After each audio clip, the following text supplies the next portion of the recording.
নমস্কার বন্ধুরা, শুভ দুপুর। চলে এসছে আজকে দুপুরের খাওয়া দাওয়া নিয়ে। আজ দেখো কি কি রান্না করেছি।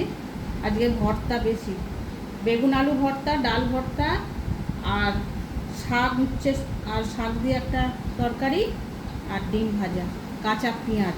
চলো ভর্তা দিয়ে আগে শুরু করি, ডাল ভর্তা দিয়ে।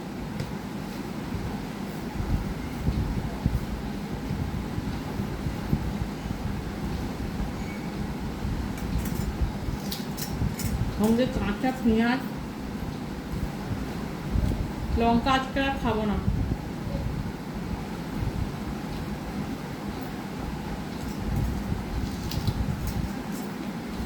দারুণ।